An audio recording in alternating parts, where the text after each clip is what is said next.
लोगों के बीमार पड़ने से हड़कंप मच गया। गांव के दर्जनों लोगों को उल्टी, लूज मोशंस और हाथ पांव टेढ़े होने के बाद बेहोशी की हालत में अस्पताल में दाखिल कराया गया। अब तक कुल 18 मरीजों को राजौरी के जीएमसी अस्पताल लाया गया, जिनमें 2 मरीजों को गंभीर हालत में जीएमसी जम्मू रेफर कर दिया गया है। 5 मरीज अब भी जीएमसी राजौरी में भर्ती हैं, जबकि 6 मरीजों को इलाज के बाद छुट्टी दे दी गई।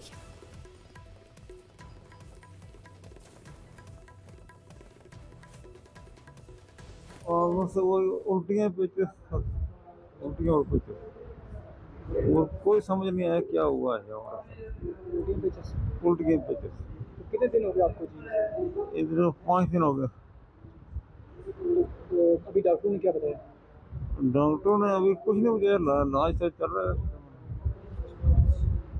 क्या कह रहे हैं डॉक्टर, क्या किस वजह से हुआ है? पानी की वजह से हुआ है? नहीं कुछ नहीं बोला। बताया नहीं, अभी पानी की वजह से बता रहे कुछ पानी के सिम्टम वगैरह कुछ लिए सैंपल। गाँव में टीम गया डॉक्टर का उधर और पानी के सैंपल वगैरह लिए, बोल रहे हैं क्या बोलेंगे, रिजल्ट तो कुछ बताया नहीं। वो तो डर हर एक इंसान के अंदर रहता है, जैसे एक ही गांव से 30-40 लोग आएंगे तो हर एक के दिमाग दिल में तो डर रहता है। सबसे पहले पेट गड़ का, तो फिर पेट से शुरू हो गई उल्टी खाली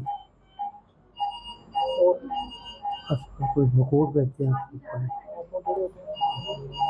इनको यही कि अचानक कल शाम को इन्होंने मुझे फ़ोन किया, रात शाम को 9 बजे, कहते हैं मुझे डिहाइड्रेशन है, कुछ वोमिटिंग हो रही है, लूज मोशन हो रही है। मैंने बोला करते हैं अरेंज। हमने बड़ी मुश्किल से, घर रोड से दूर था, हमने गाड़ी का अरेंज करके इनको रोड साइड पहुँचाया। रोड साइड से फिर हम सुबह 3 बजे जहाँ लेके आए इनको हॉस्पिटल में।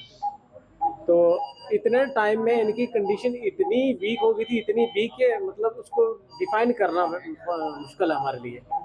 तो हम बेसिकली दार सकरी विलेज से तलक रखते हैं।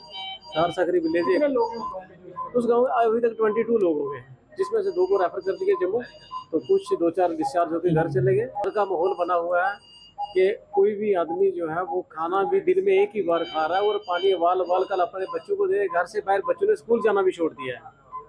गांव की बहुत टफ कंडीशन है, बहुत वर्स्ट कंडीशन में है, मतलब just like Boral, second Boral आप मानकर चलो।